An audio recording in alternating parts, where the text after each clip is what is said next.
The philosophers have kept up one placard at the main gate saying that work in progress and therefore take diversion, which means there are a lot of excavations these days, today and tomorrow, going to take place.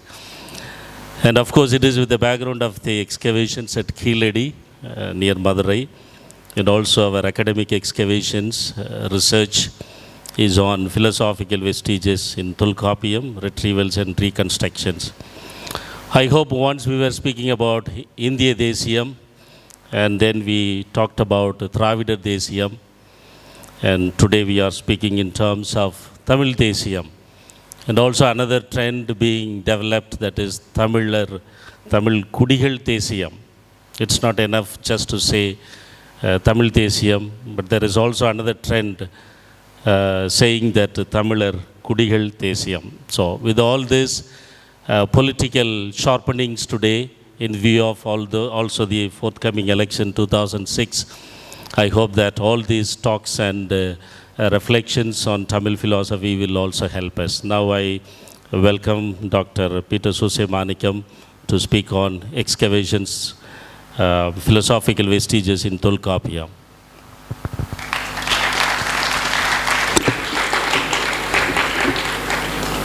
Dear Dr. Stanley, the moderator of the session, His Excellency, Right Reverend Dr. Lawrence Pies, for the rector, directors, honorable speakers, dear guests, and my dear friends. I'm very happy to stand in front of you this morning and to deliver my talk on philosophical vestiges in Tholkappiyam. Thank you, Excellency, for reminding me. I also have a photocopy of the talk. I hope I keep it separately and I don't repeat maybe the same thing. Thank you for the opportunity, Dr. Hridayaraj and the team, for having given me this opportunity. As you go travel in Chennai, probably you are captured in sense. You see a lot of motivational quotations. Sometimes you see in the auto, they are actually very, very good. Sometimes you see one man has written something about love. It read something like this. He was so much bored about love, he had written something is loss of money. L means loss of money. O means out of mind. V, of course he didn't know much English, so he said waste of mind. He's put V-E-S, waste of mind, waste of time, sorry. And E means end of life. So love. So that is a very interesting way of expressing what he thinks. Last week I was going in the city and saw something like this in the lorry, behind the lorry. That was this, Elchi Tamilan. Very interesting one. Is there anything wrong with that, or everything is okay?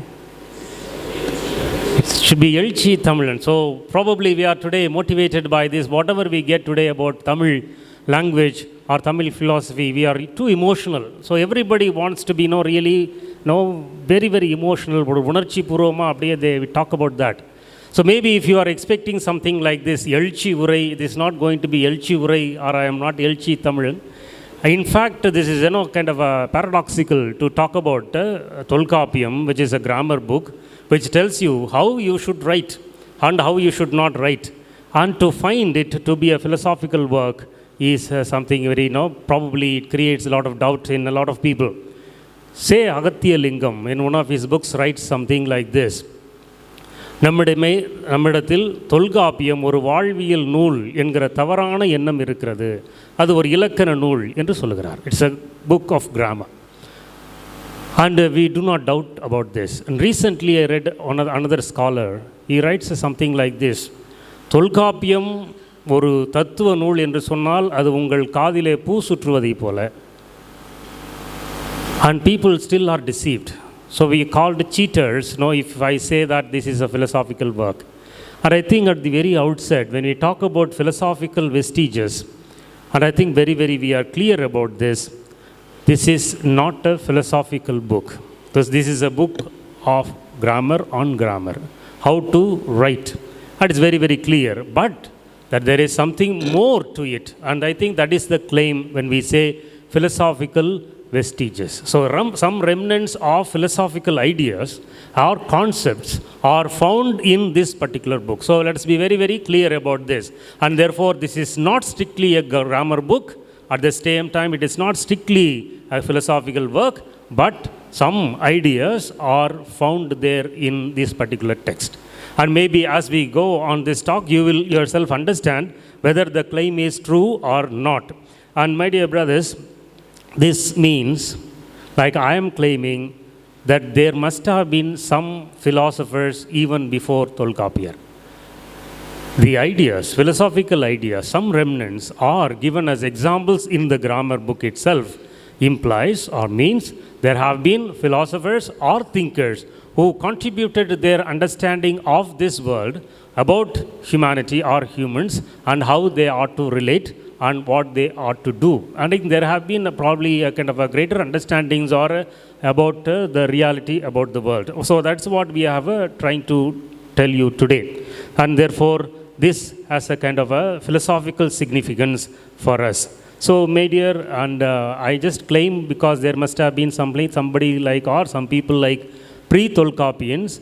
In the book itself, you will find a lot of reference to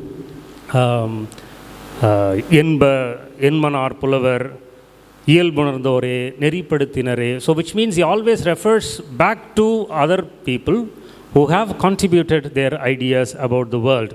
And therefore, only with this, I am trying to present or make this claim that there must have been philosophers even before Tholkappiyam. And therefore, I leave it to the audience. You know the Kural. Maybe you yourself can say, Epporul, yar yar vai ketpinum, apporul, meipporul kaanbadar. There is also another one. Epporul, et tanmaidayinum, apporul, meipporul kaanbadarivu. So both the couplets are there, and therefore it also kind of a reminder to us. So depends on, we don't need to really follow what we are saying. Maybe it is also you as rational beings can put into your own critical inquiry and then find out. So I would request you to make this kind of a journey, an intellectual journey, and compare this Tholkappiyam or the entire Tamil philosophy to Greek philosophy. Because see, we are already dominated by the Western mind, and therefore I just want to make this kind of a situate this particular symposium and also situate this particular talk, comparing it with the Western history of philosophy. Now, we are all very much familiar with the Western history of philosophy. Is there anyone who is not very much familiar about that? So, you know that Western history of philosophy is divided into ancient, medieval, modern, contemporary, or of course, you have about post-modern philosophy. So I think you have also the same timeline here in Tamil philosophy. So why do we call it as Tamil philosophy? Precisely because you see a parallel kind of ideas that you find in Tamil philosophy. Like you have in the ancient Western philosophy, pre-Socratic philosophers who are concerned about talking about the arche of the universe or the origin of the universe. Their ideas are not found in a book, and of course we have only few pamphlets, or they are known to us from the writings of Plato and Aristotle. So these people reconstructed these pre-Socratic philosophers, and their ideas come to us from Aristotle or Plato. So in the same way, that's what my claim is. In Tholkappiyam also, you have pre-Tholkappiyans whose ideas are present there, and they are also concerned about understanding the world. And then you have like Aristotle, we have also in the Sangam era, Thiruvalluvar, a full-fledged philosopher. We are not going to touch upon him in this symposium because it itself needs a separate day of a seminar. And therefore, we will try to situate it there, Thiruvalluvar and Aristotle. Like in the Western history of philosophy, medieval philosophy, you always see everything through the prism of God or the church. So what is the dominant treatise in medieval Western philosophy is theodicy. So you have also here in Tamil philosophy, after the Sangam era, you have the Bhakti movements about which Arbuham will speak about that. So therein you try to talk about a lot of religious philosophers here, as you see there Thomas Aquinas or Augustine or other philosophers. Modern Western philosophy dominantly speaks about the individuals and particularly on freedom. And if you just probably see, every philosopher in the modern West, modern Western philosophy will talk about the freedom and how to understand freedom. And you can compare also that with the liberational national freedom movements, or people who have talked about the liberation of the people. So I think the 19th and 20th century modern philosophy can be put into in this kind of a field, and you will have also philosophers here in Tamil philosophy. And the 19th and 20th century, as Bishop has already said, lot of philosophers, lot of thinkers, and Ayodhidasa Pandidar in the modern, and Periyar in the 19th and 20th century philosophy. So I think we have to teach in philosophy institutions not only Western history of philosophy, not only Indian history of philosophy. I think we will have to have separately, like what we have here, Tamil philosophy, ancient, medieval, modern, and contemporary. So I think that's where we have to situate here Tholkappiyam in a kind of a ancient Tamil philosophy. So if you are able to understand this, then we will be able to probably get into this particular theme. And before going into that, maybe we can just know the structure of the Tholkappiyam. With this understanding, you have been given the handout, and therefore everything is clear. I don't want to go into those details. You know, basically, Tholkappiyam, of course, if you want to talk about the time, as the Bishop mentioned already, it roughly belongs to period of 3rd century BC to 2nd century AD, or so all the literature that you find belong to this particular ancient period. So Tholkappiyam is the first book that is now available to us. And all the other Sangam literature, you have 11 மேல் கணக்கு கீழ் கணக்கு, then you have within that you have 10 பாட்டு 8 தொகை, and then you have also கீழ் கணக்கு, among which you will find Tirukkural as the important book. So coming back to this Tholkappiyam, Tholkappiyam itself is a book which is divided into 3 parts. So first it has எழுத்து, then it has சொல், then பொருள். So it is about letter, then it has a talk about word, and the third chapter or third book or third part speaks about the meaning, பொருள். பொருள் not only necessarily means meaning, but it also refers to all the other things as well, or its entities. And therefore, we are focusing mostly on the third book, wherein we just come across about 9 chapters are there.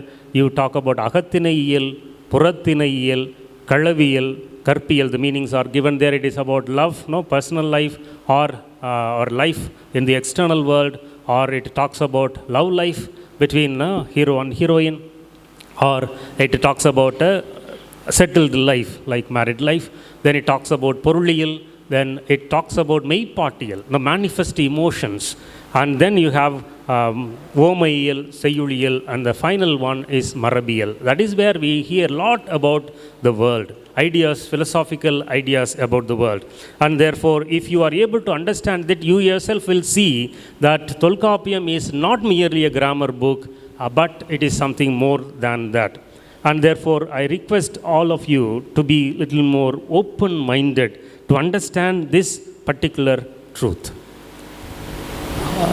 Open-minded for several things. Maybe all of you, all audience, maybe, I do not know, many of you must have come, Father, பேசுறது ஒன்றும் புரியாது, so we will close our eyes. So maybe that itself is a prejudice. That itself is a prejudice. Be open. So oftentimes we come with this kind of prejudice also about Tholkappiyam. Tholkappiyam ஒரு இலக்கண நூல், இதில் என்ன இருக்க போகுது, ஒன்றும் கிடையாது. Don't, please do not close your eyes. Be open. Already I see lot of Kottavis, but they are Kettavis, please. And please be open. Be open. See, philosophical methods are not found only in prose, or it does not have any type of a strict literature only in which you will have to really philosophize. So there is no way in which you can say philosophy has to be in a certain format, in a style, or in a language, etc. So I think that is very, very important for you to understand, and therefore be open-minded person. Of course, I will have something here.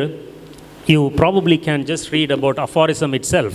Poem also can be a kind of a place or a literary style in which you can understand the truths about life.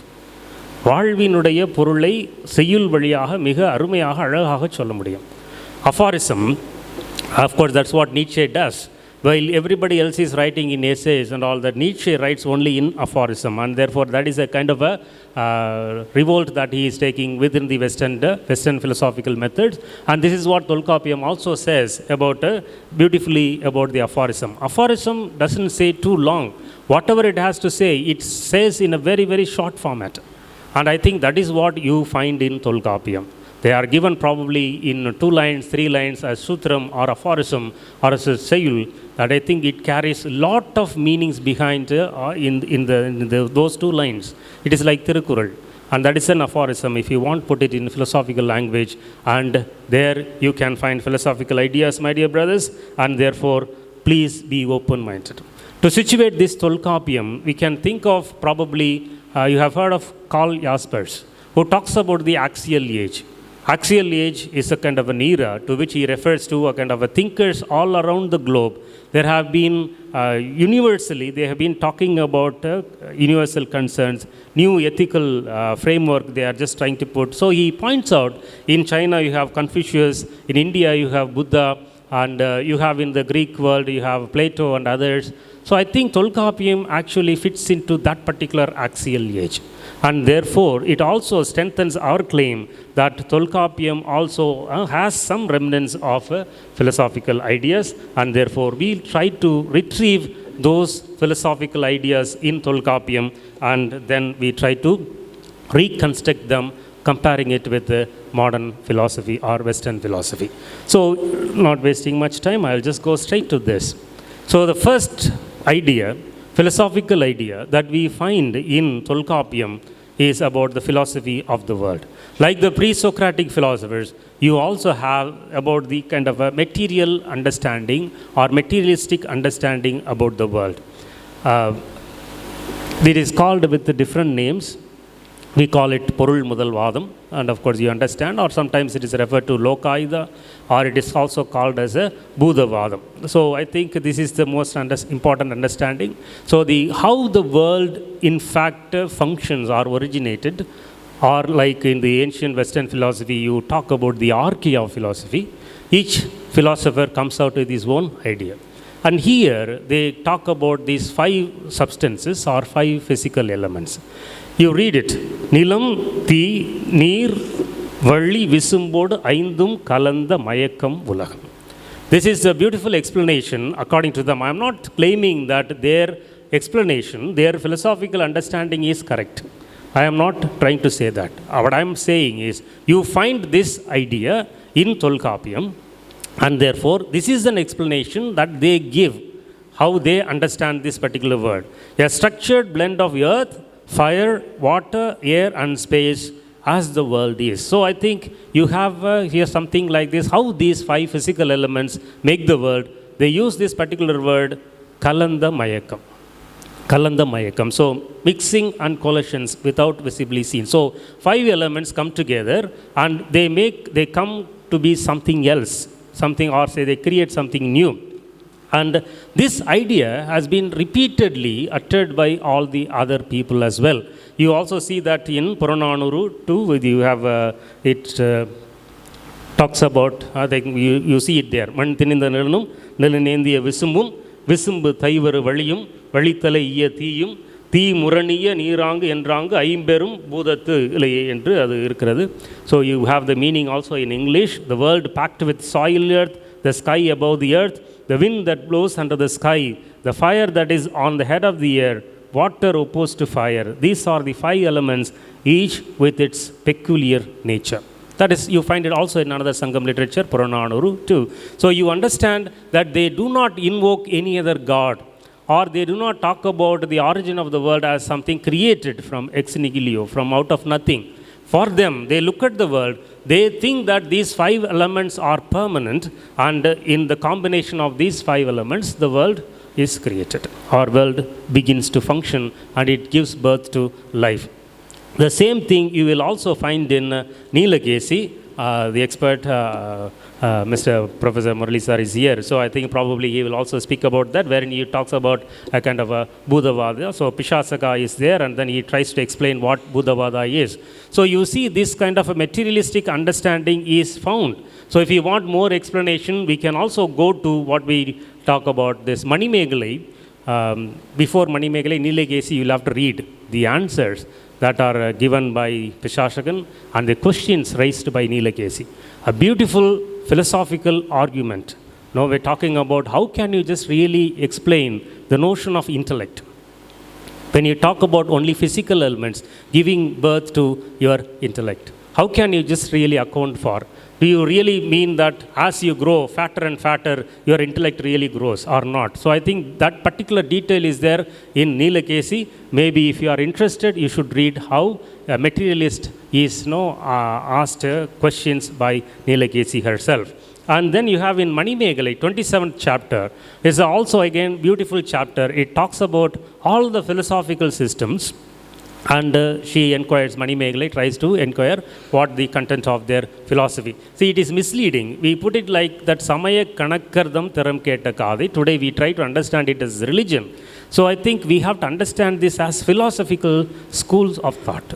So I think that Samayam, probably a word that you find in Tamil, may mislead. But it is a philosophical school, and therefore each philosophical school is counted by Manimegalai, and she inquires. And there she asks also explanations about this. How can these 5 Buddhas, elements, can just really create? And therefore she asks something like this. O Buddhavadi, speak. When he says, she said, when earthy flowers, sugar and the rest are mixed, wine is made. An explanation for making wine, okay, or liquor. Life too appears by the mixing of these elements. Vanishes when they separate as sounds from a drum. Of course, this is not given in Tholkappiyam. I am trying to just tell you, the same ideas are, the ideas are so powerful, or their philosophical explanation about the world is so powerful, that it is also found in the later literature. So, in Manimegalai, he says, அத்தி பூவை தாதகி பூவை எல்லாம் சேர்த்து வெல்லம் இவைகளெல்லாம் சேர்த்து நாம் ஒரு மதுவை உருவாக்குவதை போல தனித்தனியாக இருக்கிற போது புதிதாக அவைகள் கிளம்புகின்றன. அப்படி இந்த 5 எலமெண்ட்ஸும் சேர்ந்து இந்த உலகை உருவாக்குகின்றன, உயிர்கள் உருவாகிறது. அவைகள் பிரிந்து போகிற போது அவைகள் தனித்தனியாகி விடுகின்றன. ஒரு பறையில் நீங்கள் ஓசை அடிக்கிற போது ஓசை வருகிறது, அவைகள் தனியாகி போகிற போது அந்த ஓசை என்பது இறந்து போவதைப் போல இவைகள் தனித்தனியாக பிரிந்து போகிற போது உயிர்கள் அந்த பழைய நிலைமைக்கு போகின்றன என்று சொல்கின்றார்கள். So I think this is an explanation for their materialistic understanding of the world as such. So I think with that we can move on to the next topic also in this materialistic understanding. Now that they have tried to explain with these 5 substances or physical elements about the origin of the world, they also go to discuss about the functioning of this world and how the life that you see here, how they are also operative. And I call it as a kind of a dialectical materialism. So, பொருள் முதல்வாத இயங்கியல், we can put it like this. So, they talk about this. It's not that simply all these physical elements, 5 elements put together, they create the world. There is something more. There is a dialectical movement. There is a kind of a interconnections between these 5 elements, and also there are other elements about which Tholkappiyam calls as முதல் கரு உரிபொருள். So maybe you can recall whatever you studied here in the school. முதல் பொருள், கருப்பொருள், உரிபொருள். So maybe that is all part of that. So he says these 3 things are very, very essential if you want to really understand the world as such. So they just go on. We try to understand about முதல் பொருள். So this is there. You have the text there, handout is there. So you can just read, and if you have questions you can ask afterwards. So we'll talk about this முதல் பொருள், prime matter. In the world, you have something called a prime matter, முதல் பொருள். We can call it as space and time. So in Western philosophy, you would have studied about space and time. And if you remember Immanuel Kant, how many of you remember Kant, Immanuel Kant? Anybody? Yes, many of you do not, I think. Behind, they have forgotten. When you are in Regency, probably you forget all these things. Immanuel Kant, he talks about a priori and a posteriori. And he talks about, of course, subjective conditions. So categories, he talks about categories, 12 categories, quantity, quality, modality, and relation. But even before that, he talks about space and time as subjective conditions. Space and time are subjective conditions. They are non-external realities, but which is they are internal to the mind. Space and time இவைகள் இரண்டு தான் இந்த உலகத்தில் இருக்கிற பொருள்களை நாம் பார்ப்பதற்கு உதவுகின்றன. Without this internal subjective conditions, you will not be able to know the realities which are outside, the external realities. But you just see the opposite of it in Tholkappiyam. Tholkappiyam does not talk about this space and time, he talks about land and time. They are the prime matters, if you want to put it. Nilamum Puludum, the land and the time, they are the foundational entities because of which all the other beings begin to flourish or function. So the difference between Kant and Tholkappiyam is this: land and time, they are fundamental, they are foundational. And I think that you have to understand, keep that in mind, and then we'll come back to that. Then he goes on to talk about முதல் எனப்படுவது இரண்டு, that's what land and time. Then we just talk about this முதல் பொருள், what are they? Land, you have 5, you know that, no? குறிஞ்சி, முல்லை, மருதம், நெய்தல், பாலை. குறிஞ்சி என்பது mountains, and you have Mullai, forest and forestry, and we have to ask in the order, otherwise you will mix up, no? பாலை, மணலும் மணல் சார்ந்த இடமும், of course நெய்தல், கடல். So you know that all these things. So the entire lands are divided into 5. So 5. So he talks about that. Then time, the second one, time.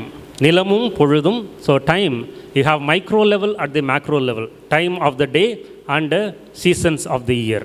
So time itself is not simply in the mind for him, it is external. That is a kind of a interplay that happens between land and time, and therefore this you have micro level, Vaigarai, Kalai, Nanbagal, Erpadu, Malai, Yamam. That is Erpadu. Oftentimes people come and tell me in the exam always Erpadu. No Erpadu, this is Erpad. So please remember that. So macro means it's a seasons of the year. So that is called a time. So landscape and time, that is very, very important. Now we go into talk about Karuporul.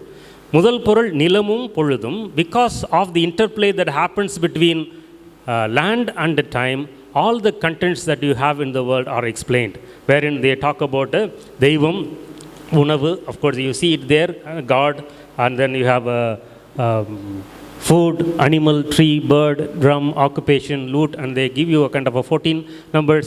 All of them are the results of a particular land and the time.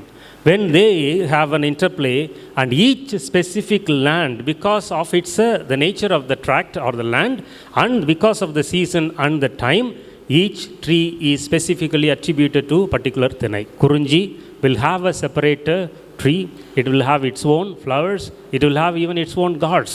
And I think that is very, very interesting.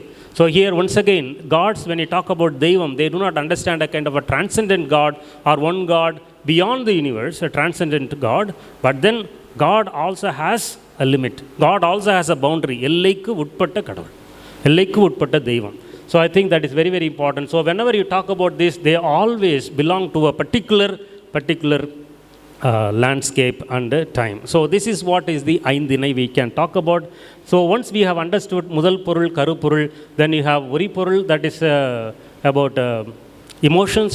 And you know that, no, union, separation, பார்த்திருப்பீங்க, புணர்தல், பெரிதல், இருத்தல், இரங்கல், ஊடல், இவைகளை பற்றி. But so there are emotions, and also they are also pertaining to a particular region, that is to a landscape and a time. அதை பொறுத்து. So we'll try to explain this, what is the meaning of that. What is the meaning of dialectics here?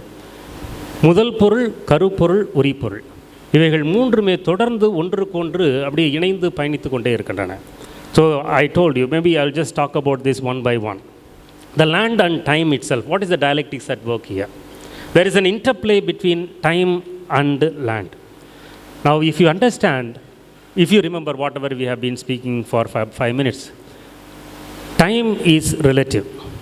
Time is relative. I am not talking about Einstein's theory of relativity. Maybe you can also keep that at the back of your mind. You say, they attribute a specific time to a particular thinai. Kurinji Thinai, for example, they will talk about Yamam. The time of the day will be Yamam, and the seasons it will be Kudirkalam. So you know that if you are in the mountains and in a hilly area, of course the seasons are cold. It is not that other seasons are not there. It is not that the time of the other days are not there. They are all there. But there is a specific time, there is a specific season attached to this particular Thinai. So those who are in the hilly area, you know, or if I have experienced winter, you know, that the specific season for the Europe, Western Europe, for example, you just say Europe or the Northern Hemisphere, wherever we just live, you know that it will always be cold. And the day is short, night is long. And that is how they assign a specific time of the day, a specific season. And therefore, each land will have this aspect of time and the season. So if you are able to understand that, and I think that is a very, very important for us, and Tholkappiyam really talks about this, and therefore time is a kind of a relative to the land itself. When you destroy the land, the time also will change, and therefore they use this is called Aindinai. Aindinai is explained to explain about the interplay that happens between land and time.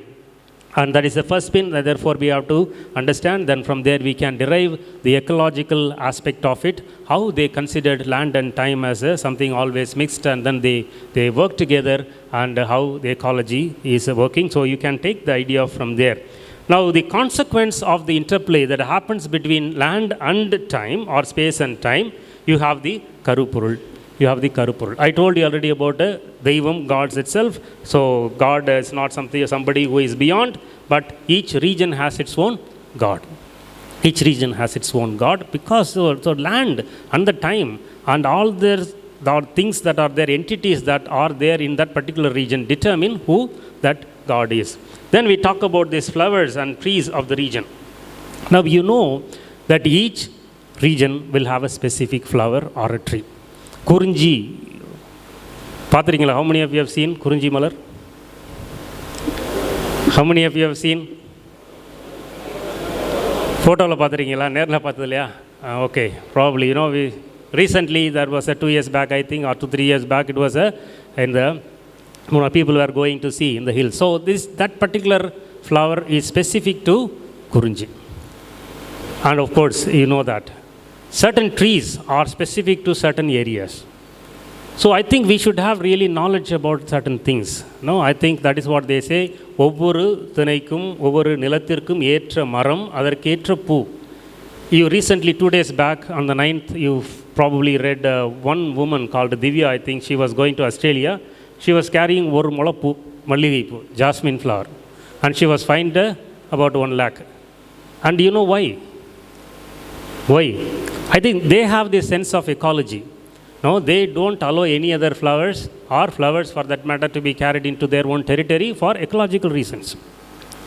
And this wisdom was already present with the Tholkappiyam and Tholkappiyar's time. That's what we have to understand. Then we talk about the crops and food. And of course, each land will produce only certain type of foods. And I will just try to go very fast into that because no time. So that is based on that only. People are called how they are to be. Kuravan Kurati in Kurinji, because they have to collect teen and all that, honey, everything. So based on that. That is very important. I'm sorry, I'm hurrying up. I just try to miss some. What is food? What is food? What is food? Any definition for food you have? Food is what sustains our life, yes, of course, yes. Where? Purananuru talks about this. Unavanapaduvadu nilattodu neere. A beautiful one-liner, but I think that is very, very interesting. Very, very interesting. Unavanapaduvadu nilattodu neer. When land, just mingled with water, it produces the food.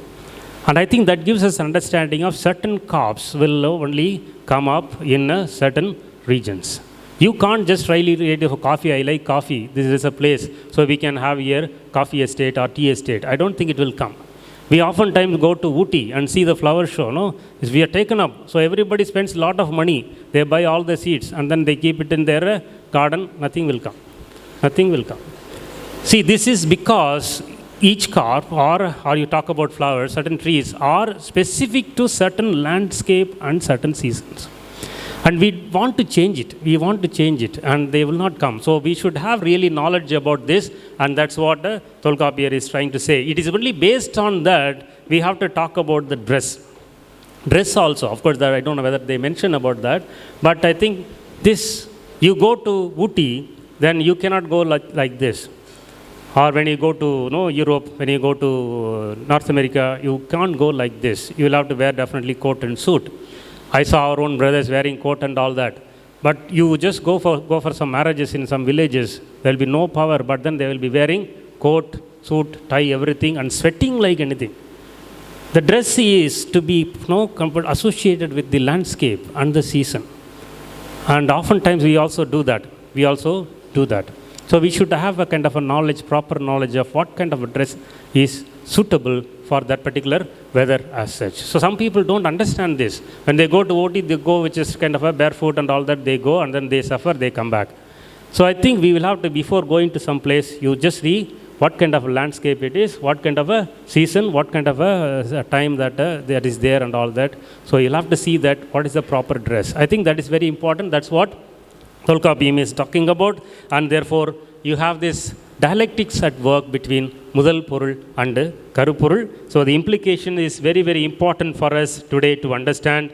We should not really change the landscape as such, but of course it is, I don't know whether it is possible for us. We have lost the sense of land, we have lost the sense of time, we have lost the sense of everything, I think, even the food. See, each land, each season gives certain type of food. Mango, for example.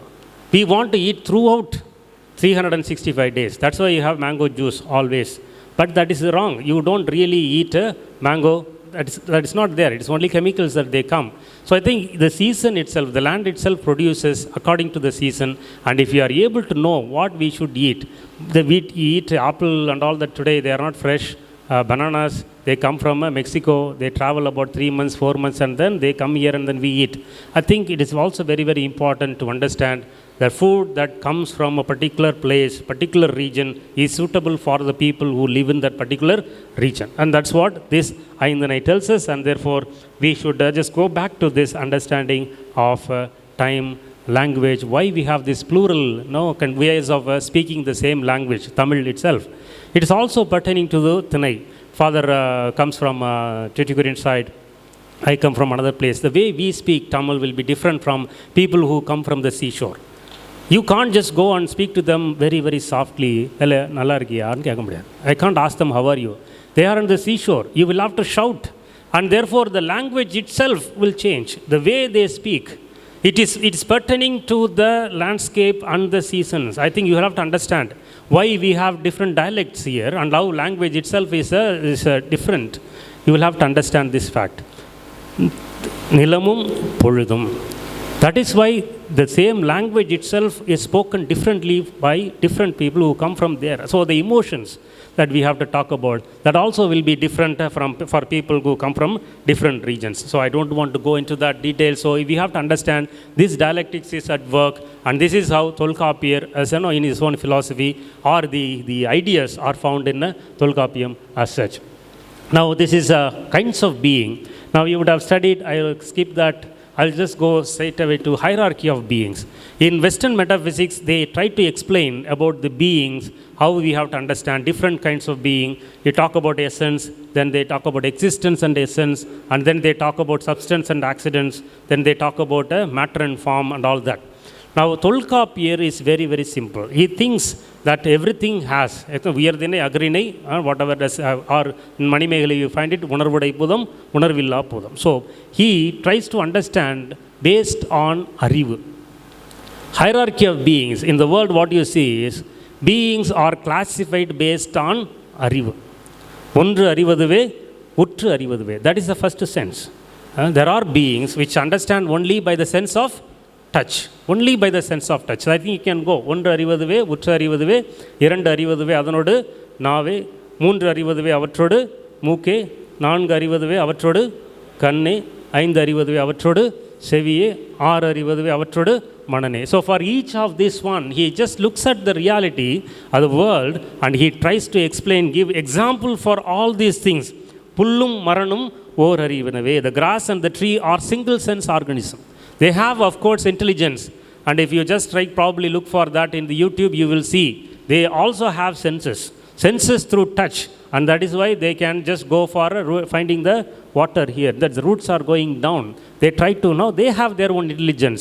If you just read probably about the Amazon forest, how they are connected to each other, it is only through the sense of touch. The trees in the forest, they don't have deep roots. Their roots are sideways. They try to connect with other trees. That's how they are very, very strong. They are very, very strong. So only those type of trees can be there in the Amazon forest, not our type of trees. So they have the sense of touch. Second one is Nandum Muralum Eeranivanave. The snail and the shellfish have two sense organisms. Then you have the termite and the ant. They are three sense organisms. The crab and beetles, and you have other things. And humans have six senses. So I think this is a very, very simple way of explaining the hierarchy of beings. What is the goal of beings? And of course, like the counterparts in the Western philosophy, you have hedonism or eudaimonia. But for these people, in Agathinai, inbam is very, very important. The pleasure, they always try to talk about the union between two people. So that is the goal of a human life. Pleasure or happiness achieved through the union between two people. That is what you find in Tholkappiyam. But also it is not only in Aham, it is also in Puram. And I'm entering into a kind of a very, very difficult one. Maybe Ayya and others can explain about this. This is about language. The Tholkappiyam gives rules about the language. It talks about letters, how they are. But I only want you to initiate this type of thinking. They call the vowels as uyir, consonants as another, mei, uyir, mei. In all the other languages, I do not know whether they call vowels as uyir or as life. They call probably vowels, I do not know why they call it vowels. But in European languages, you call it vocale or vocal that is connected with the voice. So they call it as consonants and all that. Now here, Tholkappiyam, I believe personally, I do not have evidence because I have to read a lot, and particularly these first two chapters, to see whether their philosophical understanding about the body and the soul or the life, that has made them even to give guidelines and rules for the language itself. There is something called Uyir, there is something called Mei. And so you just read all those things. Maybe you can connect it later. We talk about this. The literal 12 phonemes through A, through Au, they are known to be vowels. And from the end, what ends in Na, that is called Mei. So Uyir means life, Mei means body. The combination is called Uyir Mei. So I think maybe you can think of that. Meiyodu Yeinum Uyir Iyal Thiriya. There is another small aphorism. மெய்யோடு இழந்தாலும் உயிர் அதனுடைய தனித்தன்மையை இழந்து விடாது. Wherever it joins, it will always be A. Ka, Cha, Nya, Ta. It never changes. But in English, there is no rule something like that.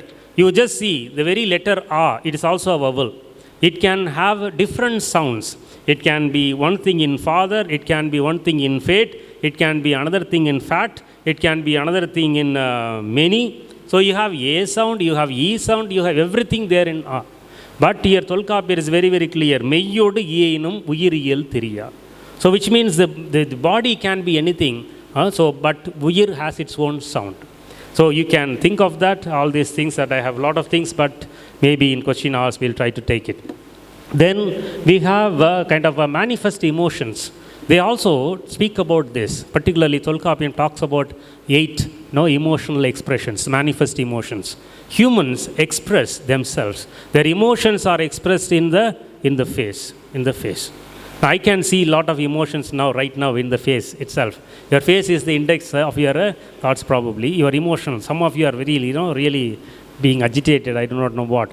Now each, okay, we'll come back to this. I'll give you one example.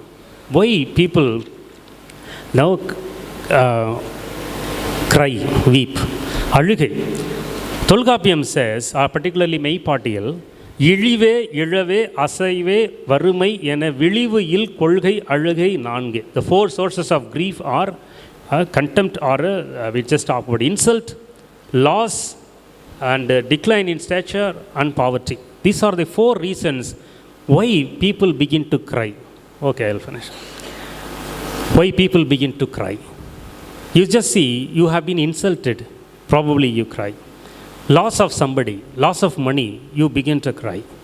You have been so physically strong, suddenly something happens, you lost your stature, so you cry. Or poverty, and therefore you cry. So I think for everything, even for the manifest emotions, they talk about this. I'll try to conclude with this. The most important discussion that is happening in the political arena for talking about secularization in the 19th or 20th century only, people talk about private sphere and public sphere. Aham, Puram. Or they call it in different words, private realm and public realm. And Hannah Arendt, I hope some of you have read Hannah Arendt about human condition. It is where she is taking from Aristotle, she is talking about our involvement in political arena. So therefore she divides between taking the cue from Aristotle, public and private. So private life belongs to the household things. And love rules that particular private area. And public sphere is ruled by justice. And therefore we have, as human beings, have to play a role both in the private realm and the public realm. The values that guide the private realm is different from the values that guide the public realm. So justice is there. So all of you, all of us have to also play a role in a public realm. That is the idea, and therefore that is developed later by also Habermas in his structural transformation of the public sphere in Europe, and we have probably familiar about that. But Tholkappiyam, long back, about 2,500 years before, they had the sense of what belongs to the private sphere, what belongs to the public sphere. That is what you find in Aham Puram, Agathinayil, Purathinayil, which means love life belongs to the private life. And I think even the rules that are given there about how the poems of Aham have to be written, you will see Aga பாடல்கள் எல்லாவற்றிலும் எந்த பெயரும் இருக்காது. No mention of the names of hero or heroines. உங்களுடைய பேர் இருக்காது. It is universal. Love is universal. But that happens between two people. You should not just say he loved so and so. You can also feel if you have a kind of you read all these Kurundogai and you read also Ahananuru, you will really like them. You will probably find yourself there. Maybe somebody is writing for you a poem, or you may be writing a poem for them. It's a very, very decent way of understanding love life pertains to the private sphere. And he also very, very decent. There is always a kind of a confidant, a friend is always there. Talaivan, Talaivi, Yare, Tholi is always accompanied by Tholi. So no proper names. So which means that is love life pertains to the private sphere. It is only in Purananuru you will have the proper names. See, you can identify yourself as a person who loves somebody. But if you want to participate in Puram, then you will have to fight. The historical names are there. You can't identify yourself with the soldiers or the king who fought.